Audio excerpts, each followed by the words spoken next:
Tere tulemast kuulama Telia ja Swedbanki mitmekesisuse akadeemia teist osa. Tänases osas räägime eelarvamuste vabast värbamisest. Tänasteks kõnelejateks on Kelly Krostal, kes on strateegilise hagelemise valdkonna juht ja võrdse kohtlemise ja väljendusvabaduse ekspert. Kristjan Veske, kes on soolise võrdõiguslikkuse ja võrdse kohtlemise volinik ja Pirko Saar, kes on Telia personalijuht. Seminar on järelvaadatav ja saate igal hetkel panna pausi, et keskenduda rohkem sisule. Võite julgelt esitada ka küsimusi meie kommentaarides.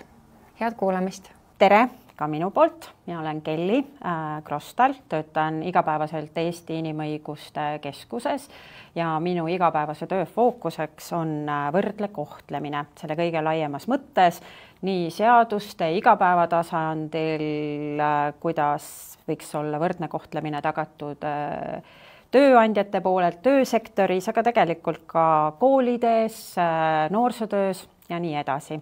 Ja ma püüan oma lühikese ettekandega anda teile siis selliseid enda mõtteid, kuidas võrdse kohtlemise põhimõttega arvestada sellises seikluslikus olukorras, mida on uute kolleegide leidmine.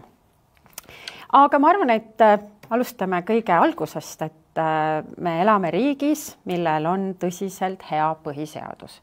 Ja Eesti rahvas võttis põhiseaduse rahvahääletusel vastu juba 1992. aastal ja võrdse kohtlemise teema juures väga tihti arvavad inimesed, et see tuleb meile kuskilt Euroopa Liidust. Ja et võib-olla on isegi kõlanud selline ütlus, et on Brüsseli poolt peale surutud, et me peame siin vähemusi aktsepteerima, aga meie põhiseadus ütleb tegelikult oma paragrahvis 12 nii ilusasti, et juba siis üle 30 aasta, et kõik on seaduse ees võrdsed ja kedagi ei tohi diskrimineerida rahvuse, rassi, nahavärvuse, soo, keele, päritolu, usutunnistuse, poliitiliste või muude veendumuste, varalise ja sotsiaalse seisundi või muude asjaolude tõttu. Ehk et tegelikult ikkagi meie oma inimesed, kes tookord selle põhiseaduse lõid, erinevad inimesed muideks, juristidest füüsikuteni, nägid seda ette, et selleks, et me kõik saaksime siin ühiskonnas toimetada, oma tugevusi realiseerida, on vaja põhiseaduse tasandil kaitsta ka sellist asja nagu võrdne kohtlemine. Ja muideks sellesama see paragrahvi teine pool ütleb ka seda, et keelatud on siis õhutada vihkamist, vägivalda ja diskrimineerimist. Aga see on juba siukse karmim värk, et jääme selle võrdse kohtlemise juurde siis täna.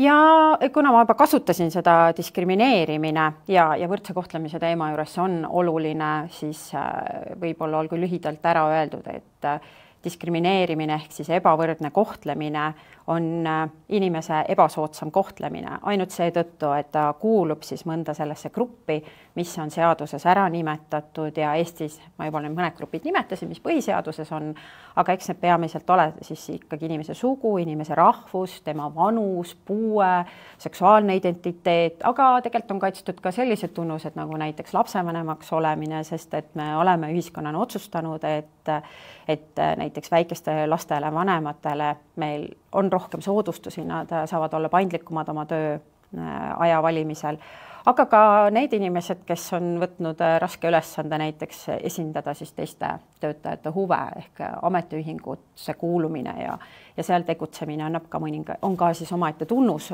mida me oleme otsustanud kaitsta. Ja selleks, et siis öelda, et kellegi erinev kohtlemine on diskrimineerimine, peab see ebasoodsam kohtlemine või see põhjus peabki olema see samane tunnus, mis on seaduses ära nimetatud. Ja kui me nüüd mõtleme tagasi, mis põhiseaduses olid need tunnused ja need, mis on meil nimetatud täna seadustes, siis me näeme ka sellist võrdse kohtlemise valdkonna evolutsiooni, et põhiseaduses ei ole näiteks ära nimetatud vanust või puuet või ka siis inimese seksuaalset identiteeti või sättumust, siis samas võrdse kohtlemise seaduses on need juba olemas, aga õnneks meie põhiseaduse loojad olid 30 aastat ja rohkem tagasi nii targad, et nad olidki selle loetelu lahti jätnud ja nad nägid seda ette, et ühiskond areneb ja meil võib ka muutuda siis see, kuidas me suhtume mõnesse vähemusse, et ka mina mäletan seda aega, kui puuetega inimesi põhimõtteliselt ei olnudki olemas, aga täna me näeme tööandjad, sealhulgas Telia ja ka Swedbank on ju väga aktiivselt võtnud sõna, et ka siis erivajadustega või lisavajadustega inimesed peaksid olema tööturul samaväärsed või vähemalt nii palju kui võimalik võiks teha seda, et neil oleks tööturul võimalik osaleda. Aga need 2 põhilist seadust, kust siis leiab infot, et mis on võrdne kohtlemine, mida ka tööandja peab tegema või laiemalt koolid või ka meie inimestena, on siis võrdse kohtlemise seadus ja soolise võrdõiguslikkuse seadus. Ja mõlemad seadused ütlevad, et võrdne kohtlemine kehtib ka värbamise puhul. Ehk kahju küll tööandjad, aga teil ei ole seaduse järgi õigus võtta tööle ainult neid inimesi, keda te tahate ja jätta keegi kõrvale ainult näiteks seetõttu, et ei meeldi tema nahavärvus või seksuaalne sättumus. Aga tegelikult loomulikult see ei ole ainult keelud, et võrdne kohtlemine kõigi inimeste inimesteks pidamine on väga paljude uuringute järgi ikkagi positiivne asi. See toob tööandja juurde talente, mitmekesisuse austamine, selline läbimõeldud kaasamisprotsessid tähendavad seda, et teie juurde tahetakse tööle tulla ja teie juures ka tahetakse tööl olla. Et võib-olla on väga lihtne mõne vähemusgrupi puhul mõelda, et miks me peame nendega tegelema, aga tegelikult me ju kõik kuulume mingisse gruppi ja me keegi ilmselt ei tahaks, et meie oleks see, keda ei värvata mitte kuskile. Et Eestis on tehtud näiteks vanuse teemal väga palju uuringuid ja just ka värbamise vaatest Avatud Ühiskonna Instituut on siin iga paari aasta tagant uue uuringu teinud ja sealt ju tuleb välja see kurb tõdemus, et ka mina, kes teie ees siin olen juba veidi liiga vana, et värbamise mõttes olla tööturul edukas, et alates seal juba 40., 45. eluaastast kogevad siis Eestis inimesed värbamisprotsessis takistusi üksnes nende vanuse tõttu. Mul on nüüd natuke aega, aga 50 läheb päris hulluks juba, et siis lähevad need takistused palju suuremaks, aga kui te mõtlete, siis 40-ndates inimene on ju tegelikult isegi võib-olla sellises parimas eas, et on juba piisavalt kogemusi, haridust ja kõike. Nii et natukene kurb, aga ma luban teile, et kui te selle võrdse kohtlemise teemaga rohkem tegelete, seda mõtestate, siis on võimalik üle saada nendest kõikidest eelhoiakutest, mis meil tegelikult ju on. Ses mõttes, et diskrimineerimisel ja ebavõrdsusel on omad põhjused, neist võib aru saada. Me tuleme ju osaliselt ikkagi nõukogude ühiskonnast, kus inimesed pidid kõik olema ühesugused, kus teatud vähemused olid peidus. Me teame, et inimene natukene ka kardab seda, mida ta ei tunne. Meil on eelarvamused teatud gruppide suhtes, on palju stereotüüpe, eriti soovaldkonnas. Me kuidagi leiame, et on teatud tööd, mis sobivad ainult meestele, on teatud tööd, mis sobivad ainult naistele. Enamasti selleks alust ja põhjust muidugi ei ole. Mõlemad tegelikult saavad nii paljude asjadega väga-väga hästi hakkama.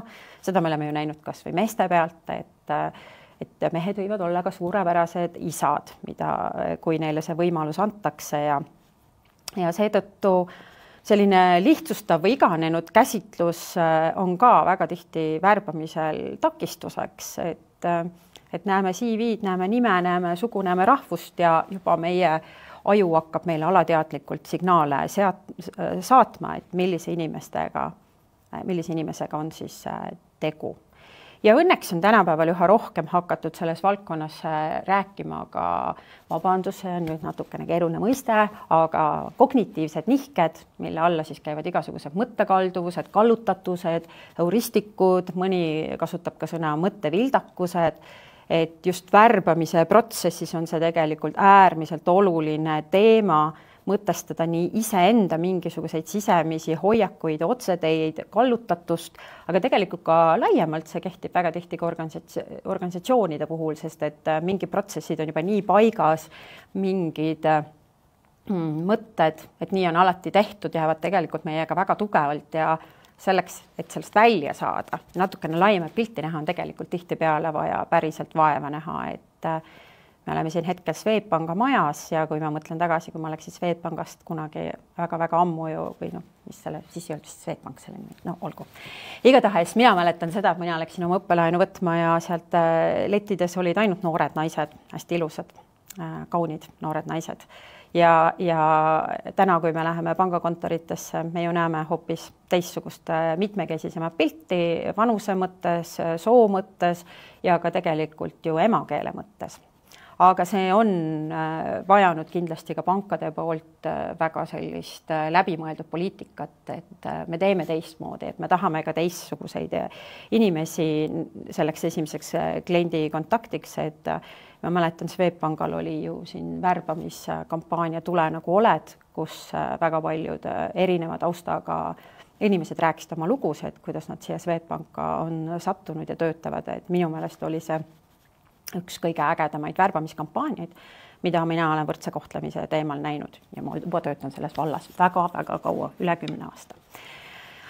Aga ma ütlesin, et mainisin seda, et minu meelest see värbamine ja kognitiivsed nihked, et see teema on võrdse kohtlemise juures äärmiselt oluline ja ta on oluline just sellepärast, et meie need otseteed, mida meie aju kasutab, meie kallutatused, ka muu hulgas kipuvad kalduma teatud põhjustel teatud gruppide poole.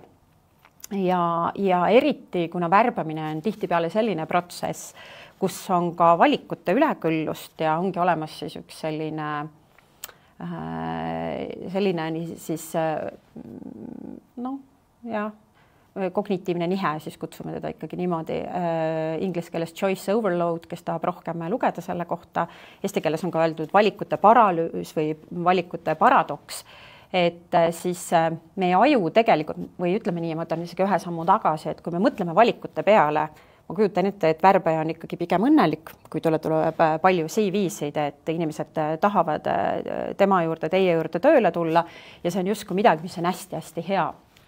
Aga tegelikult väga paljud uuringud näitavad seda, et kui valikuid on väga palju, siis tegelikult on inimesel just oluliselt keerulisem valida, sest meie kõik kognitiivsed ressursid on ikkagi piiratud. Ja uuringud ka näitavad seda, et kui meil on nagu nii palju neid valikuid, kelle seast valida, siis me kipume liiga aeglaselt valima, me ei kipu olema selle valikuga ka võib-olla isegi nii rahul. Hiljem hakkame nagu üle mõtlema, kas me tegime õige valiku ja meil ei teki sellist enesekindlust just selle valiku suhtes ja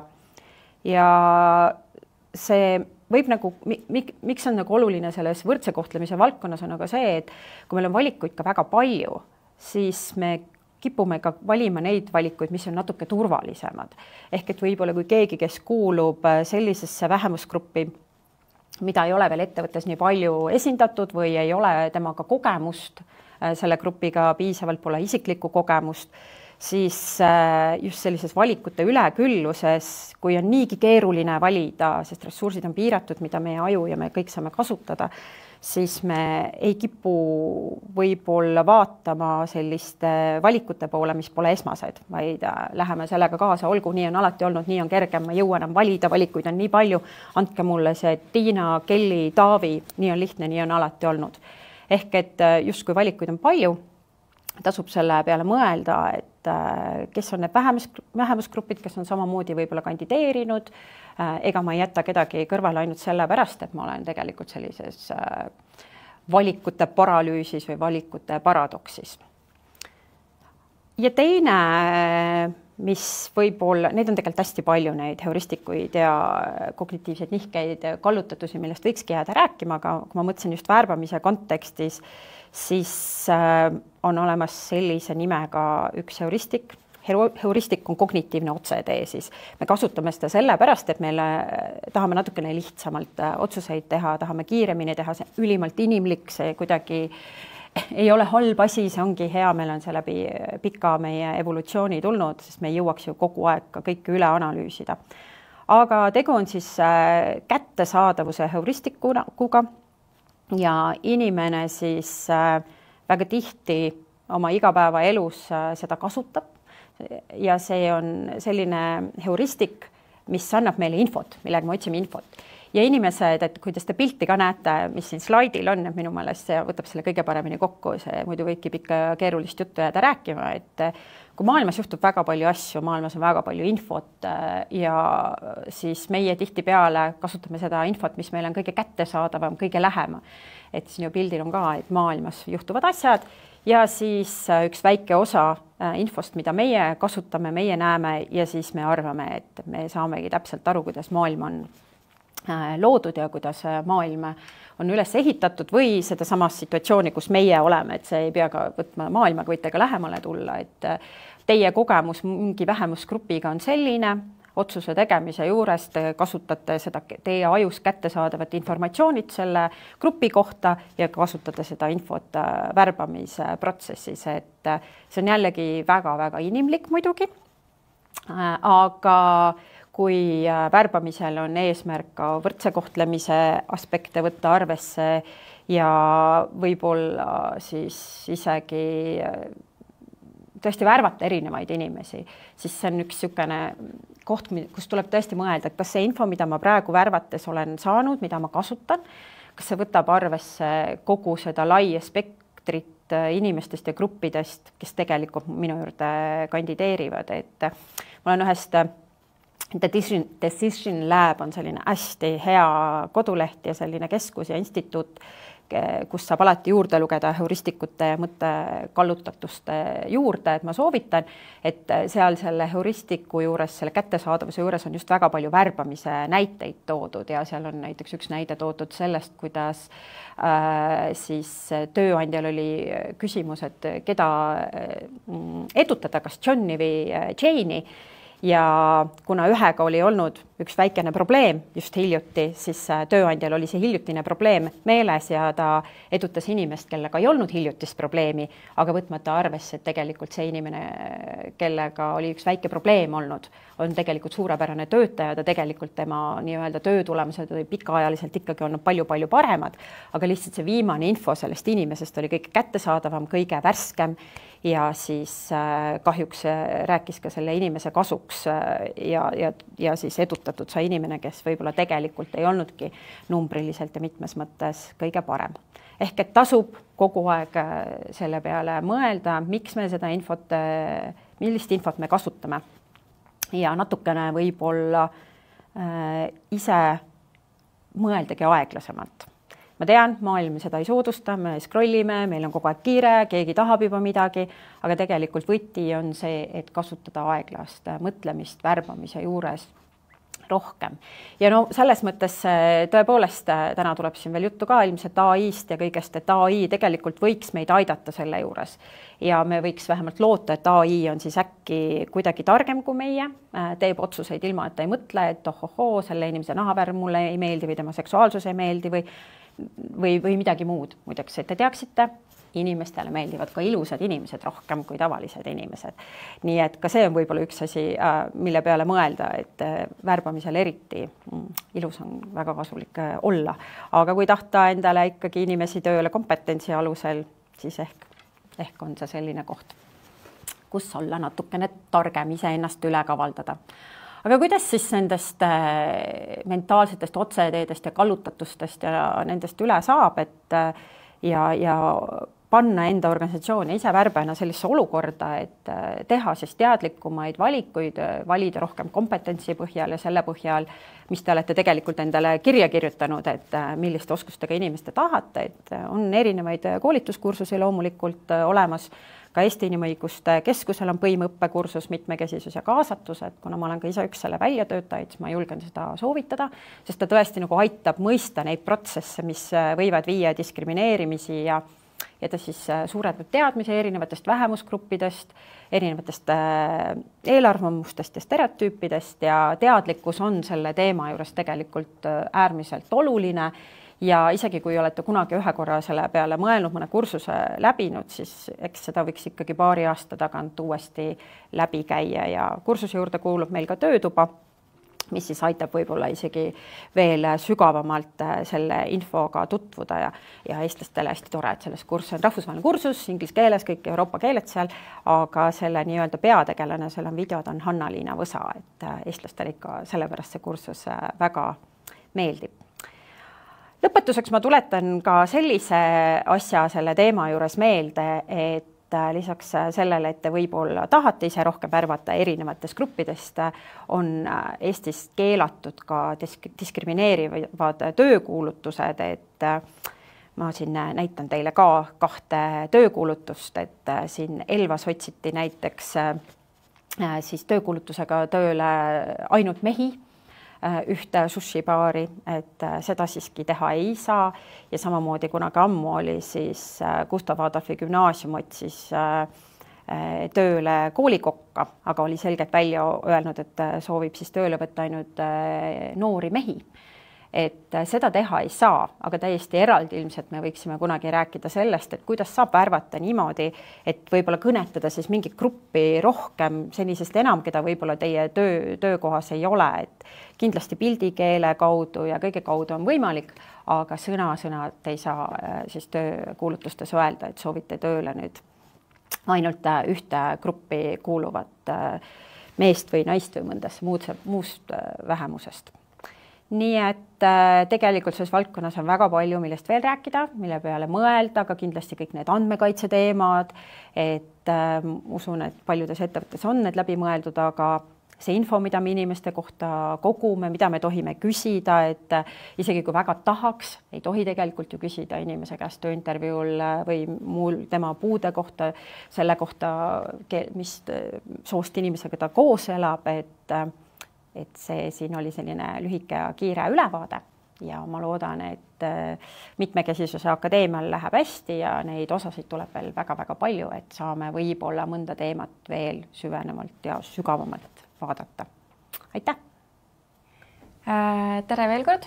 Me räägime siis eelarvamuste vabast värbamisest. Mina olen Elisabeth Talman ja töötan Swedbankis mitmekesisuse, õiglase kohtlemise ja kaasatuse projektijuhina. Ja mina olen Pirko Saar, ja olen siis Telia personalijuht ja järelkasvu eestvedaja. Ja ma ei tea, võib-olla teemegi hästi sellise sujuva alustuse sellele kogu teemale siis, et miks me üleüldse räägime eelarvamuste või sellisest eelarvamuste vabast värbamisest, on suuresti seetõttu, et tegelikult sellel teemal mitmekesisuse kaasatusel on hästi tugev seos talentide ligimeelitamisel ja ettevõtte siis kasumlikkusel. Ja antud protsendid siis ka slaidil tegelikult on päris ilmekad ja pärinevad McKinsey erinevatest uuringutest. Ja kui vaadata seda ülemist poolt vasakul nurgas 25%, see siis kirjeldab seda, kuidas kasumlikkus on 25% kõrgem nendes ettevõtetes, kus tippjuhtkond on nii-öelda siis mitmekesine, ehk et seal on sellist soolist võrdsust rohkem. Ettevõtted siis, kus on etnilist ja sellist kultuurilist mitmekesisust, nende kasumlikkus on 36% kõrgem.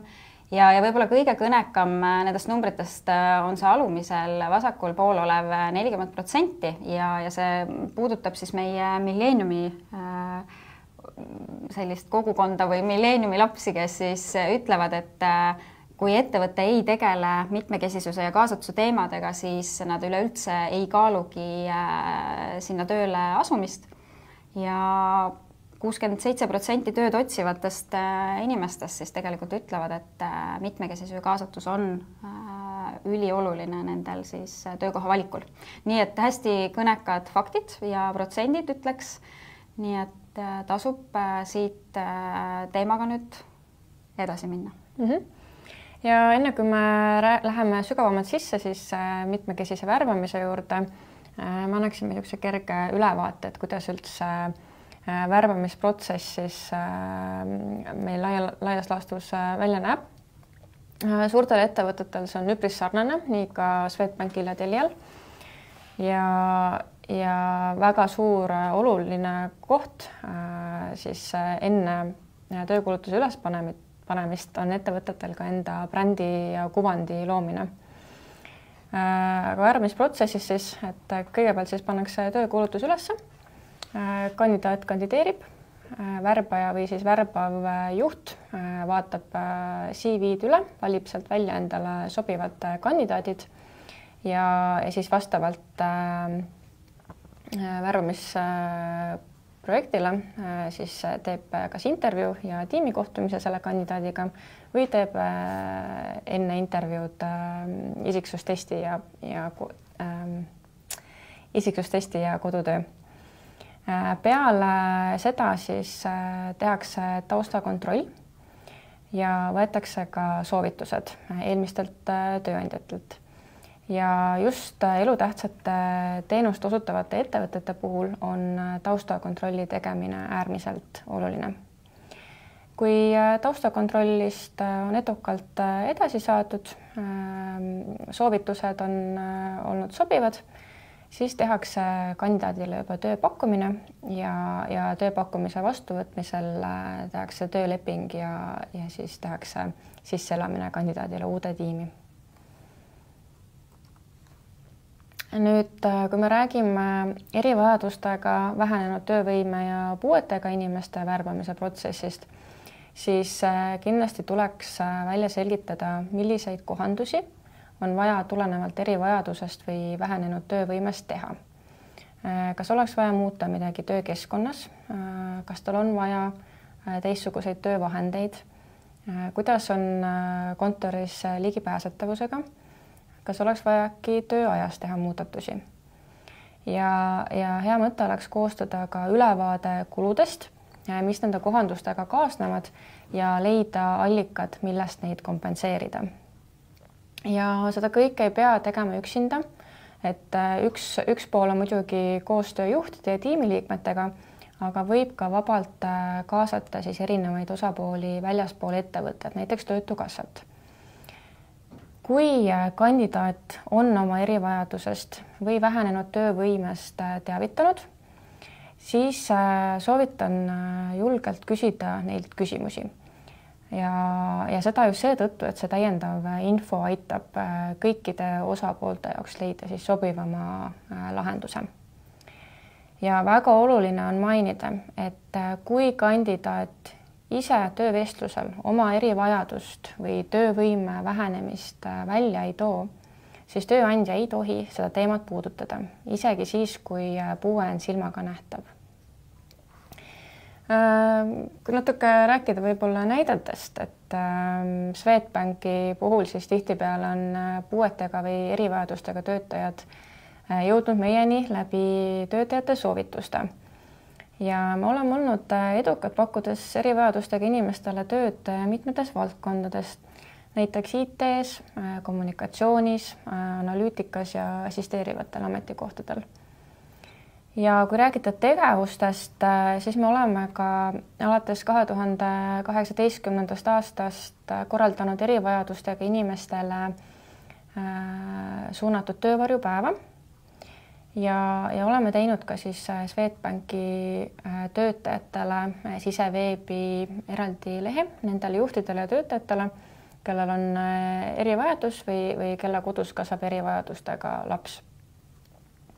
Ja oleme mõelnud ka siis oma vähenenud töövõimega töötajate toetamisele, pakume neile täiendavat vaba aega ja siis kompenseerime tervist taastavaid teenuseid.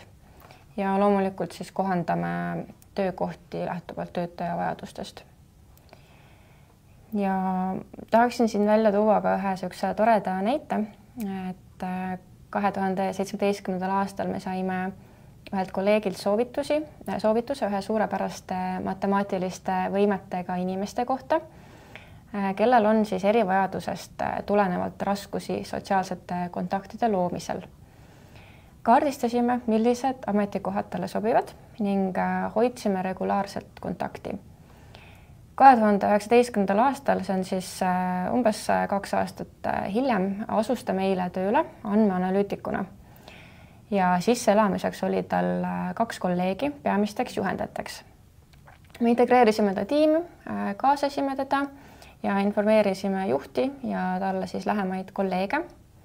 Me tegime koostööd ka psühholoogiga, et nõustada juhendajaid ja võimaldasime siis töötajal töötada eraldi ruumis ning paindliku tööajaga. Ja tema näol me tõesti saime endale väga väärtusliku andmeanalüütiku ja kolleegi. Et mõnikord see protsess võib minna pikemaks, aga see kindlasti annab oma tulemuse tagasi väga suurelt. Ja Telia näidete puhul samamoodi, et on kolleege, kellele me siis oleme võimaldanud ametikohti, mis on nende erivajadusest tulenevalt siis sobilikud ja võib-olla siis üks teine näide, kus siis erinevaid koostööprojekte ja selliseid võib öelda koostööprojekte tehes, siis on samamoodi võimalik arvestada erivajadustega. Ja ühe näitena siis tooksingi välja, et Women in Tech Telia programm, mida me nüüd sellel aastal juba 3. korda väntame, siis programmis õpib täna erivajadusega naisterahvas ja ta on väga edukas ja mul on äärmiselt hea meel, et ta selles satsis seekord kaasas on. Ja siinkohal võiks siis rääkida natukene alateadlikest mõttevildakustest, ehk siis inglise keeles on see bias. Ja alateadlikud vildakused on siis hinnangud, mis ei peegelda kättesaadavat informatsiooni. Meie aju suudab ka alateadlikult meist endist olenemata tegutseda ja alateadlikku informatsiooni on raske muuta. Enamasti me ei taju, kuidas see meid ja meie otsuseid mõjutab ja me ei saa arugi, et me seda informatsiooni kasutame. Me ei saa otseselt küll seda kontrollida, kuid see on oluline osa meie mõtlemisprotsessist ja selliselt võivadki siis tekkida vildakad otsused. Mis aitab, on teadvustamine, märkamine ja nende teadlik kontrollimine. Üldiselt me lähtume otsuste tegemistel oma teadmistest ja kogemustest. Meil on eelarvamused ja jääme stereotüüpidesse ja see on väga inimlik. Vildakused põhinevad alateadlikul informatsioonil ja nad ei pruugi adekvaatselt esindada reaalseid väljakutseid, millega kokku puutume. Need mõjutavad meie hoiakuid, mis näitavad, kuidas reageerime olukordadele ja kuidas reageerime üksteise suhtes. Ja natuke praktilisust kohe siia siis võib-olla lisaks. Alustaks siis sellega, et kuidas nii-öelda kirjakeeles võivad erinevad normid ja sellised eelarvamused või vildakused, et see on siuke, tundub, et hea laps mitu nime või kuidas seda öelda, eks ju. Et bias on muidugi võib-olla kõige lihtsam alati ja kõige lühem. Aga esimene selline mõtteharjutus võib-olla lihtsalt, küll vastuseid hetkel ei saa nagu kätte teie käest, aga mis seostub teile sõnaga hungry, et siin slaidil on ka selline lause, et we are looking for a hungry new professional to join our team. Seda oli nii halb eesti keelde tõlkida, et jätsin ta meelega siis inglise keelde. Ehk et püüdke korra mõelda sõnaga hungry on ju. Et sagedasti kohtame sellist, vastan siis kohe ise ära, et sagedasti kohtame sellist üleskutset või lauset ootusega leida siis noor tulevikutalent, eks ju, oma tiimi. Ehk et hungry justkui on võrdusmärk ja sõna noor. Ja hästi hea näide, ehk et sellist sõnakasutust siis peaks töökuulutustel tegelikult vältima.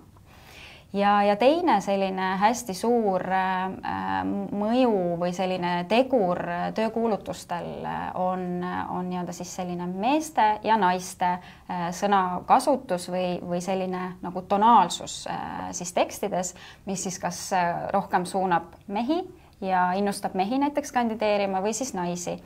Et meessoost nii-öelda siis sellised kodeeritud sõnad on tihti otsustuskindel ja toimekas ja seiklusimuline ja võitleja.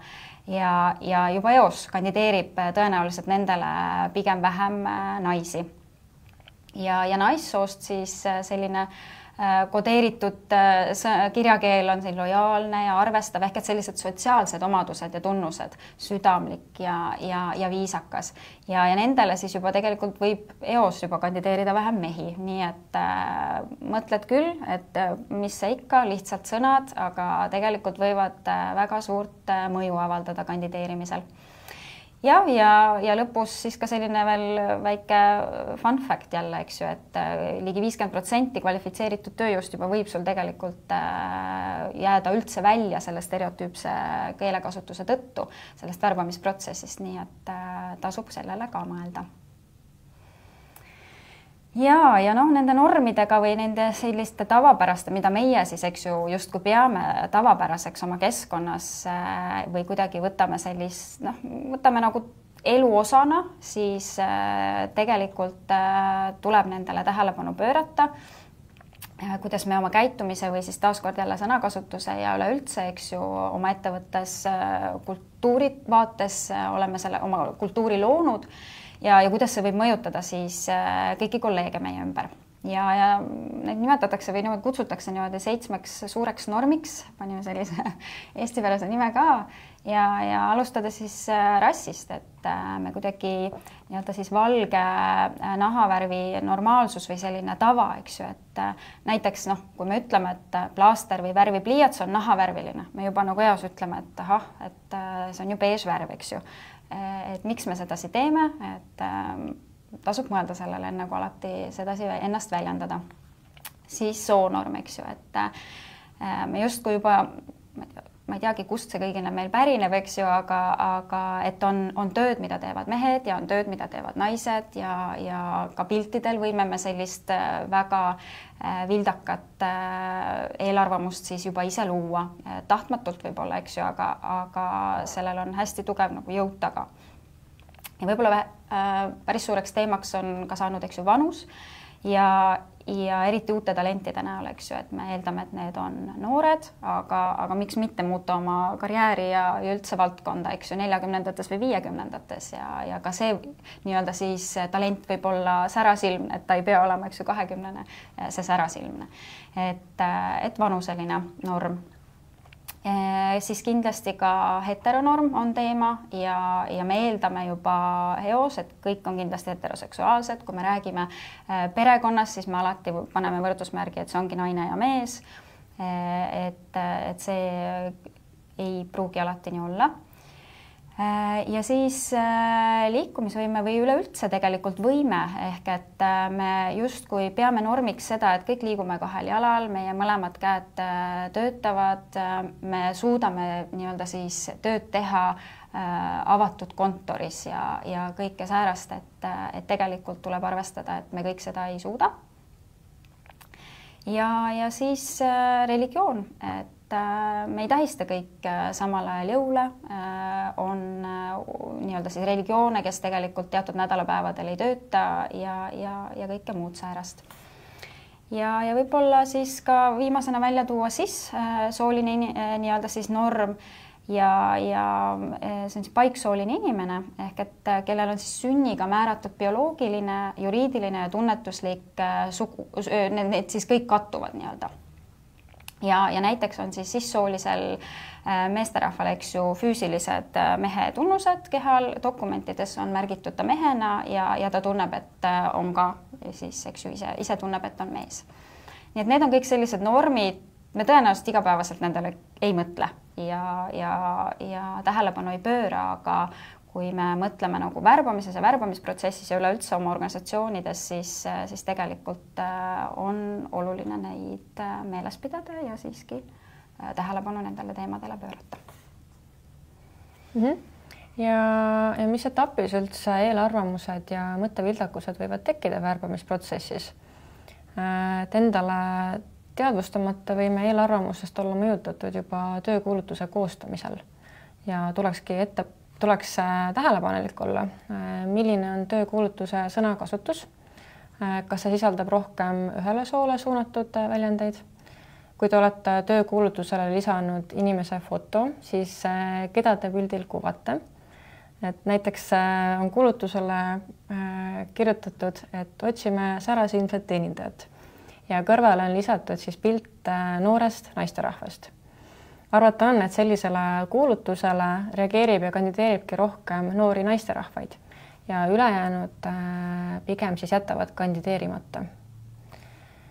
Diskrimineerimata töökuulutusteni viivad enamjaolt stereotüüpsed ettekujutused sellest, kas tegemist on siis naistele või meestele sobiliku tööga ja eelarvamused endast erinevate, teistsuguses vanuses, teisest rahvusest või puudega inimeste kohta. Ja kuulutuste koostamisel tuleks arvestada kindlasti ka sellega, et üldjuhul kipuvad mehed kandideerima huvipakkuvale tööle ka siis, kui neil mõni nõudmistest ei ole täidetud, kuid naised tihtipeale jätavad kandideerimata, kui ka siis, kui mõni üksik nõudmine pole täidetud. Seetõttu võikski kriitiliselt üle vaadata, kas kõik kuulutusse lisatud ootused on tegelikult 100% vajalikud või on mõne oskuse ja nõudmise osas võimalik olla paindlikum või siis töö käigus juurde õppida. Ja sihtotsing, et osade raskesti täidetavate ametikohtade puhul teostavad värbajad või juhid sihitud otsingut, mille käigus siis otsitakse või ise pöördutakse võimaliku kandidaadi poole. Ja millest tegelikult väga palju ei räägita, ongi siis see, et sihtotsingu puhul on eriti suur risk mõttevildakuste tekkimiseks ja värbaja või siis juht, kes sihtotsingut teostab, peab olema sellest väga teadlik. Kes on need inimesed, keda ma valikust välja jätan? Ja millised on need inimesed, kelle poole ma kipun rohkem pöörduma? Kas valik on kuidagi mõjutatud eelarvamustest? Kas oma valikuga ma diskrimineerin kedagi mõne tema nähtava tunnuse järgi, nagu näiteks vanus, sugu, nahavärv? Ja siis intervjuu faas, et seal võib tekkida selline asi nagu meeldivuse vildakus. Et inimesed, kes mõtlevad meiega sarnaselt, üldiselt meeldivad meile rohkem kui teistsugused. Näiteks on inimesel samad hobid, nad on pärit samast linnast, on käinud samas ülikoolis, neil on sarnane taust. Ja selliste inimestega üldiselt me kipume tundma ennast lähedasemana ja me näeme neid ka positiivsemalt. Seevastu, kui inimene on näiteks väga häbelik või introvertne, siis tihtipeale me võime jätta nad nii-öelda välja peale intervjuufaasi või siis võib toimuda ka rohkem nii-öelda katkestusi intervjuu vestluse käigus. Aga jah, neid mõttevildakusi on kindlasti veel väga palju erinevaid, et kõikisid me välja ei ole toonud, aga need on siis sellised põhilised, millele kindlasti tasuks keskenduda. Kuidas sul on, Johanna, see, mis sa korra mainisid kandideerimise vaates, et kui on kuulutuses, sa tunned, et sa ei vasta 2-3 kriteeriumile, kas sa kandideerid või ei kandideeri? Varem, kui ma ei olnud väga teadlik sellest, milline erinevus on meeste ja naiste kandideerimise puhul, siis ma tõenäoliselt ei kandideerinud nendele rollidele, kus mul võib-olla üks nõudmine oli puudu. Ja nüüd, kui ma olen väga teadlik sellest erinevusest, siis ma olen varasemalt ikka julgemalt kandideerinud ka siis, kui mul on mingisugused nõudmised või oskused puudu. Jah, täpselt sama, ehk et selle teadlikkuse kuidagi nagu selline laiendamine või nagu andagi naistele siis eks ju mõista, et see ei peaks olema takistuseks mõnele kohale kandideerimisele. Et see on oluline. Ja, aga veel kord siis või jutu jätkuks nüüd selle töökuulutuste vaates, et nii nagu sa ka mainisid, eks ju, et see mõttevildakus hakkabki tegelikult juba sellest töökuulutuse nii-öelda koostamise hetkest peale. Ja võib-olla siis sellised mõned aspektid või mõtted, mida võiks silmas pidada kuulutuse koostamisel, et selline katusmõte on see, et võiks vaadates palju erinevaid töökuulutusi, et siis annaks vahel hea sooja soovituse, et võiks natuke seda lävendit või seda ootust natuke langetada. Et me võiksime neid töökuulutusi kirjeldades nii-öelda siis endale meelde tuletada, et me ei otsi sellist, või tähendab, et ülikeeruline on sellist superkangelasest ükssarvikut leida. Ehk et aga jaa, mida siis võib-olla silmas pidada töökuulutuse vaates on see, et kui me kirjeldame sinna, missugust haridustaset me uuelt inimeselt või siis sellelt positsiooni täitvalt inimeselt ootame, siis mõtle päriselt läbi, mis on see nii-öelda siis haridustase või relevantne tase selles rollis. Ja kas äkki võib olla ka see, et kui seda haridustaset ei ole saavutatud või siis eks ei ole omandatud, et kas selle võiks kompenseerida see valdkonnas pikemalt juba tööl olemine. Et see võib olla üks selline tähelepanek. Ja siis kogemuste vaates ka, et see on ka selline hästi põnev, et otsitakse seda särasilmset 10-aastase kogemusega, eks, et sihuke huvitav kooslus on vahel silma jäänud ka. Ehk et asja mõte siis on see, et mis on see mõistlik töökogemus, mida sinna kuulutusele panna, et 8-aastane töökogemus alati ei võrdu ideaalse tulemuslikkusega selles samas töös, et ka 4 aastat valdkonna kogemust võib olla väga-väga tugev tegija oma alal. Ja isiksuse kompetentsid, et ka hästi sihuke põnev näide, et sündinud juhiks, et otsime kedagi, kes oleks juba sündinud juhiks, et mis see tegelikult nagu tähendab. Kas see on mõõdetav, kuidas sa seda mõõdad, et tasuks panna töökuulutusesse ikkagi sellised isiksuse omadused, mis siis on mõõdetavad, kas siis isiksuse testi näol, ka kogemuste näol on need võimalik, eks ju, ütleme juhtimiskogemuste kontekstis ja nii edasi, et selliseid kõhutunde pealt ennetatavaid või sellised kõhutunde järgi siis ootusi pole mõistlik töökuulutusele kirja panna. Ja siis teadmised, jah, ehk et mis on päriselt olulised selles konkreetses rollis, et ära listi sinna, ma ei tea, siis 10 erinevat asja, kui need tegelikult mõne ametikoha puhul ei ole üldse niivõrd olulised. Jaa, siin jälle üks selline minutiline või sekundiline mõttepaus, et kui me mõtleme ka sellistesse värbamise protsessides, siis tegelikult on tihti võimalik sinna lõksu langeda ja võib-olla põhilisemad asjad ongi, et fakt on see, et me võime jääda vahel ilma mõnest kandidaadist, sest me teeme siis värbajatena või siis juht, kes värbab, teeb otsuseid liiga varajases staadiumis ja teeb selle otsuse justkui ka selle kandidaadi enda eest. Ja need lõksud siis on sellised me eeldame mingitel hetkedel, et näiteks see sama vanus on ju, et kui ta on seal 20ndate lõpus, okei, ilmselt kui lapsi veel ei ole, eks ju, aga abikaasa või mees on olemas, et siis eks ju hakkab pere looma tõenäoliselt ja siis jääb ju jälle tööd kõrvale ja nii edasi, eks ju, siis perekondlik olukord, et näiteks üksikvanemad, et kohe tõenäoliselt võib assotsieeruda see, et olgu, ta tegeleb üksi ainult lastega, pidevalt on käed-jalad tööd täis selle tõttu, perekonna tõttu, või siis asukohast tulenev, ehk et kui näiteks kontori asukoht ei ole sama, mis kandideerija elukoht. Et me ei tohi teha otsuseid kandidaadi eest ja talle peab jääma see valikuvabadus ja me peame ise sellesse võimalikult ikkagi neutraalselt ja täiesti sellist eelarvamuse vabalt suhtuma. Ja intervjuu vaates siis ka võib-olla mõned sellised praktilisemad mõtted kaasa, et intervjuu eesmärgiks on ikkagi hinnata selle konkreetse inimese kompetentsi, tema seda võimekust konkreetsele ametikohale, et ei tasu küsida küsimusi, mis ei ole relevantsed. Ehk et ja teisest küljest ka see, et kui on sõelal näiteks ütleme 3-5 kandidaati ja vestlused kõigiga on ka ees või on tehtavad, siis kõikidelt kandidaatidelt ikkagi samu küsimusi küsida, et need oleksid hiljem siis vastused omavahel kuidagigi võrreldavad. Ja vaadata siis üle ka need varasemad töökogemused, sest on ta siis CV-s, on ta LinkedIni profiilis, ehk et vahel juhtub, et kandidaadid ei oska neid ise kas lahti kirjutada, kirjeldada, sealt ei tule välja see teema tegelik kogemus, et samamoodi jälle vältida seda nii-öelda kõhutunde järgi siis otsustamist või mingisuguse eelarvamuse kujunemist.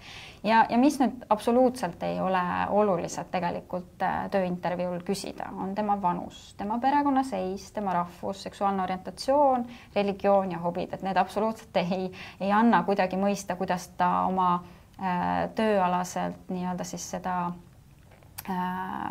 tema tulemuslikkust tööalaselt, et seda tasuks ka meeles pidada. Ja mõtlesin, et tookski ühe näite mõnest sellisest infost või küsimusest. Näiteks küsimus, mida kahjuks mõned ettevõtted siiani küsivad kandidaatidelt, naiskandidaatidelt siis just, et kas kandidaadil on lapsi või kui ei ole, siis kas ja millal ta plaanib neid saada. Et see küsimus kindlasti ei ole kohane ning kandidaadil ei ole mitte mingisugust kohustust sellistele küsimustele vastata. Ja ettevõtte vaates paneb see tegelikult ettevõtet ennast halvale positsioonile. Et kui juhtub, et seda inimest näiteks ei värvata antud rolli, ja on vaja tõestada, et põhjuseks ei olnud antud küsimuse vastus, siis seda on väga keeruline tõestada. Ja mida saaks siis juht, personalitöötaja või ettevõte teha, on kindlasti koolitused kogu töötajaskonnale, et Pirko kohe räägib ka enda näitest, ja usalduse loomine mitmekesises tiimis. Et usalduse tekitamine mitmekesistes tiimides võib olla keeruline, aga see on kõige olulisem. Kergem on ikka usaldada enda sarnaseid inimesi. Oluline on siis seada palju lühiajalisi eesmärke, selleks, et tiim saaks reaalselt näha eduka koostöö tulemusi. Ja on oluline ka aru saada, et usaldus eri gruppide jaoks tähendab erinevaid asju. Näiteks mõni võib-olla sooviks kohe tööga alustada ja kohe oma ülesanded ära teha. Ja mõni teine võib-olla eelistaks enne töö alustamist koos oma tiimiga kas siis tee või kohvitassi kõrval natukene juttu ajada ja nii-öelda soojendada ja siis hakata ülesannetega pihta. Ja sõnad versus teod. Ettevõte peaks kindlasti läbi mõtlema, mis on nende väärtused. Ja need väärtused peaksid selgelt ka ettevõtte tegevustes kajastuma. Suurte ettevõtete puhul on oluline ka sotsiaalne panus. Swedbankil on endal hoolikalt kokku pandud mitmekesisuse, õiglase kohtlemise ja kaasatuse põhimõtted, mis on siis kättesaadavad kõikidele inimestele. See annab selge sõnumi, mis on ettevõtte väärtused. Ja Swedbank oma tegevustes, toodetes ja teenustes on läbivalt silmas pidanud neid põhimõtteid. Nüüd mõnest reaalsest näitest või tegevustest, mis me oleme teinud, mis seda ka peegeldab, on näiteks ülikoolis loengute andmine mitmekesisuse ja kaasatuse teemadel. Me oleme sponsoreerinud ja osalenud Eesti Pride'i rongkäigul, mis siis seisab LGBT inimeste õiguste eest. Oleme korraldanud töövarjupäevi puuetega inimestel ja palju muid väliseid tegevusi. Ettevõtte siseselt oleme näiteks loonud erinevaid networke LGBT töötajatele, nendele töötajatele, kes soovivad LGBT inimeste õiguste eest seisvate tegevustega seotud olla. Meil on Naised IT-s grupp, mis korraldab erinevaid õpitube, seminare ja häkatone töötajatele, kes sooviksid karjääripööret teha või rohkem teada saada IT-st toimuvast. Ja oleme siis loonud ka välismaalaste grupi, kus teistest riikidest Eestisse tööle tulnud töötajad saavad kiirelt omavahel infot vahetada, personalilt infot küsida ja me korraldame siis neile ka kord kvartalis toredaid üritusi. Ja hiljuti korraldasime oma töötajatele perepäeva, kõikidele siis töötajatele koos oma perega ja pere all me siis peame silmas kõik inimesi, keda siis see töötaja enda pereliikmeks loeb. Ja korraldasime ka perepäeva töötajatele, kelle peres kasvab erivajadustega või puuetega laps. Värbajana, mida saaks veel teha, on siis juhi toetamine, suunamine mõelmaks laiemalt, mõelda läbi mitmekesisust puudutavad küsimused, mida juhilt küsida enne värbamisega alustamist. Näiteks, kellest tiim praegu koosneb, kas tiim kaldub rohkem ühte vanusegruppi, ühte sugu, ühest rahvusest ja nii edasi. Ja seeläbi juba siis keskenduda, kuidas tiimi saaks mitmekesisemaks läbi värbamise. Ja kindlasti tuleks siis ka juhti ja tiimi ette valmistada, kui tiimi tuleb uus töötaja. Ja jah, et Pirko, äkki sa saaksid natuke jagada ka Telia näidet siis? Ja üks näide tuli veel lisaks, neid on tegelikult ju palju, aga üks, mis tuli lisaks just seesama, et meenub ehedalt, kuidas üks juht värbas oma tiimi uut inimest ja ta tuli nii nagu õhinalt või entusiastlikult, ma ütles, tead, ma olen leidnud täiesti teistsuguse kandidaadi, et ta on nagu täiesti erinev sellest, kes mul täna, millisena mu täna tiim üleüldiselt on. Mul on vaja teda, ühesõnaga, et sellised ägedad näited, et juhtide teadlikkust on vaja tõsta ja et ei tasu, ütleme siis teistsuguseid või oma tavapärasest tiimist erinevaid inimesi, eks ju, kuidagi karta või nendest eemale hoida värbamise protsessi käigus ka. Nii et selline tore näide, aga see ongi, ma arvan, loodan vähemalt, et see on suuresti selle sama kaasava värbamise koolituse tulemus, mida me oma juhtidele siis iga-aastaselt teeme. See aasta on küll olnud hästi turbulentne, aga võtame selle ikkagi peagi ette ja ka täna suuresti jagatud slaidid tegelikult on saanud inspiratsiooni selle sama koolituse siis materjalidest nii-öelda, et ja eesmärk ongi see, kuidas värvata ja kuidas teha nii, et me kohtleks kõik õiglaselt ja kaasavalt. Nii et ja kõik teised näited, mis sa tegelikult välja tõid, et päris mitmetega oleme täpselt samal nii-öelda kursil. Ja ma tean ka seda, et Telial endal on täpselt samamoodi loodud erinevad siis networkid, just mis puudutabki LGBT inimesi, puuete ja erivajadustega inimesi, seesama Women in Tech, naised IT-s, et see on nii hästi sarnane ja väga kihvt, et meil on ikkagi Eestis sellised ettevõtted, kes tegelevad siiralt selliste asjadega. Väga nõus. Aga kui hakata vaikselt siis teemaga nii-öelda lõpusirgele jõudma, siis nendest kasuteguritest üleüldises pildis võiks ka korral rääkida ja kui mõeldagi sellele, et mida mitmekesisemalt me oma värbamisprotsessi suudame üles ehitada, siis esiteks on meil rohkem talente, kelle vahel valikut teha, eks ju. Et me oleme piisavalt nii-öelda neutraalsed oma töökuulutustes ja üleüldse oma nii-öelda siis sellistes sõnavõttudes, ehk et inimesed, suurem hulk talente julgeb meie poole pöörduda. Ja kindlasti ka selline laiem valikoskusi või et kui me värbamegi mitmekesisemalt ja inimesi, kellel on hoopis hästi erinev taust, siis see loob sellise suht innovaatilise organisatsiooni ja tiimid, et usun, et see on ettevõttele väga väärtuslik.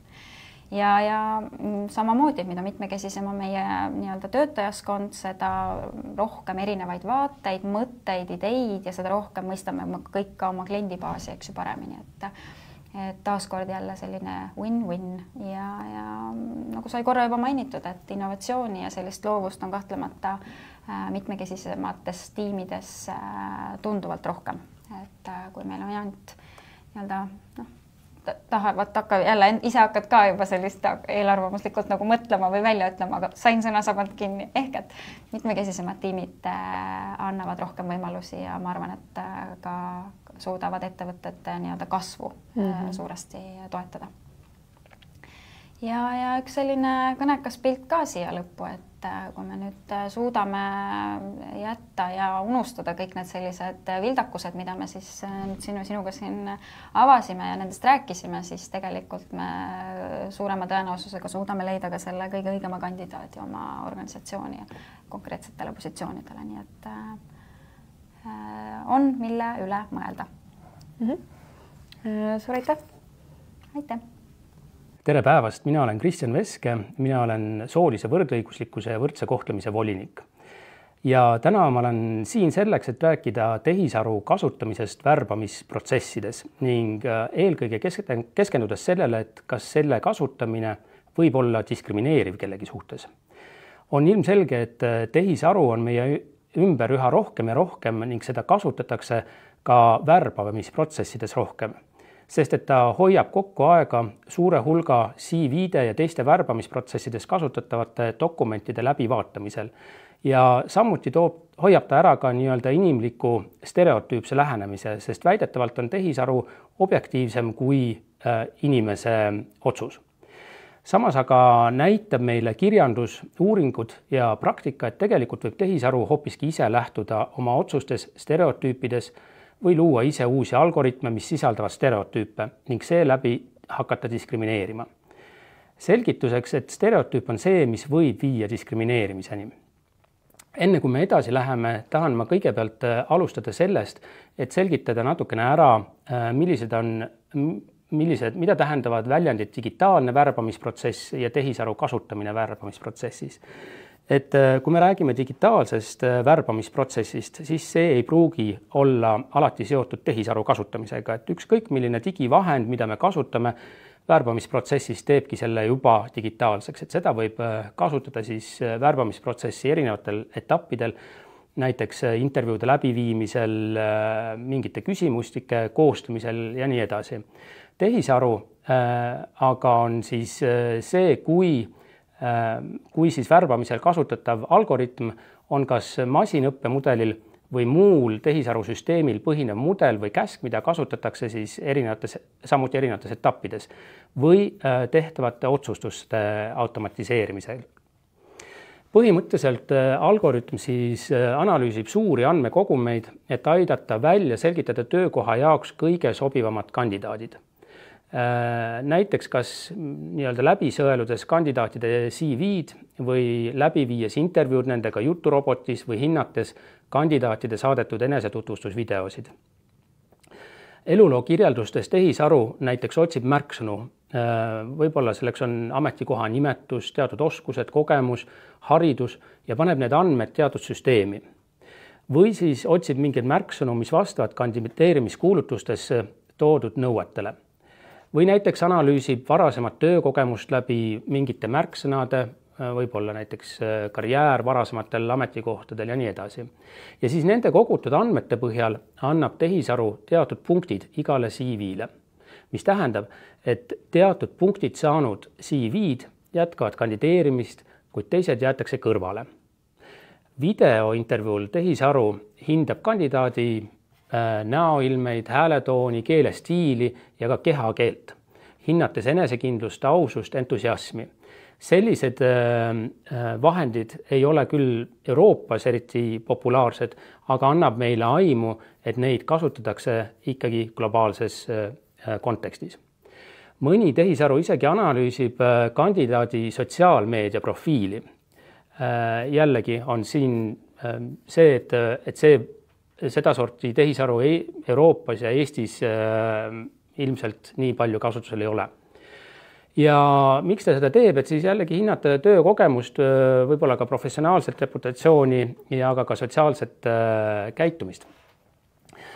Kriteeriumid, mille alusel tehisaru oma otsuse teeb, annab inimene, aga on võimalik, et tehisaru loob ise ka uued kriteeriumid, tuginedes näiteks varem tehtud otsustele või kasutatud või kogutud andmetele.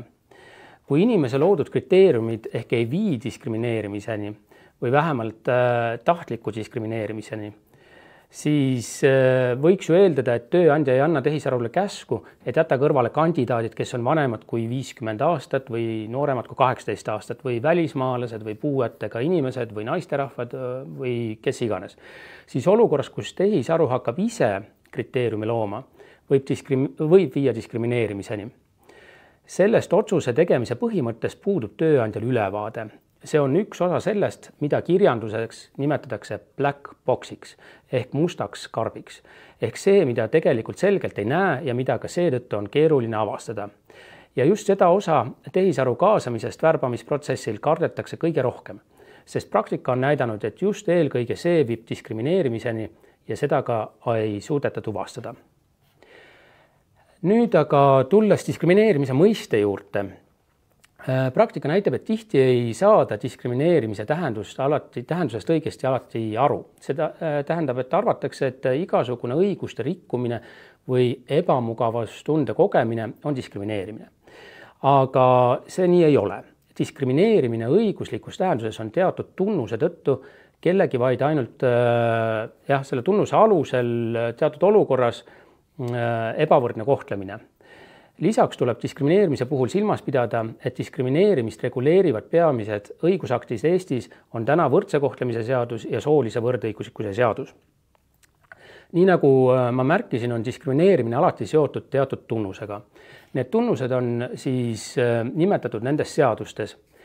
Soolise võrdõiguslikkuse seadus sätestab sellise tunnusena soo, aga tõlgendamise kontekstis tuleb teada, et sugu hõlmab ka näiteks kõike seda, mis on sooga seotud asjaolud, aga jäävad mehe-naise kontekstist välja.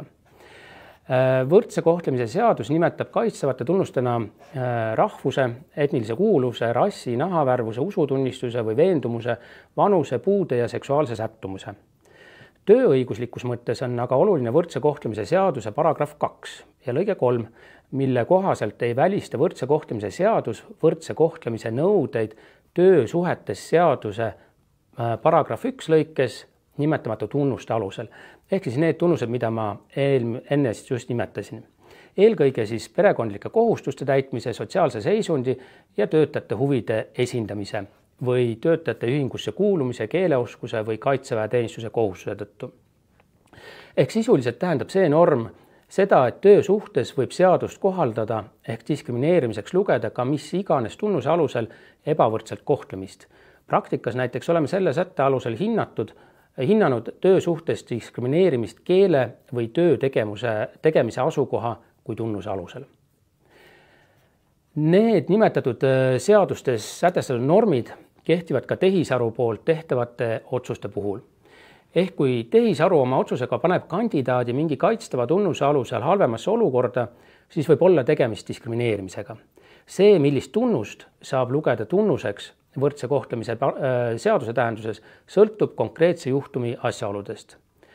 Kindlasti ei ole selleks näiteks puuduv haridus, kui vastav haridus on teatud ametikohal nõutav, või keeleoskus, kui ka see keeleoskus on põhjendatud ja nõutav. Ilmselt kõige levinumad viisid, kuidas tehisaru diskrimineerib, on kallutatus andmete treenimisel, kui tehisintellekti õpetatakse tegema otsuseid andmetel, mis ise on juba stereotüüpsed ehk kallutatud. Ja näiteks, kui siiani on teatud ametikohale valitud rohkem mehi kui naisi, võib algoritm CV-de läbivaatamisel siis ka naiste CV-d välja praakida. Teiseks, algoritmi kallutatus. Mõned algoritmid võivad tahtmatult seada prioriteediks teatud atribuudid, nagu näiteks nimed, sugu või hariduslik taust, aga näiteks ka elukoha piirkonna, mis võib seada ebasoodsasse olukorda naised, vähemused või madalama sotsiaalmajandusliku taustaga kandidaadid. Ja kolmandaks, tehisaru arendamise mitmekesisuse puudumine.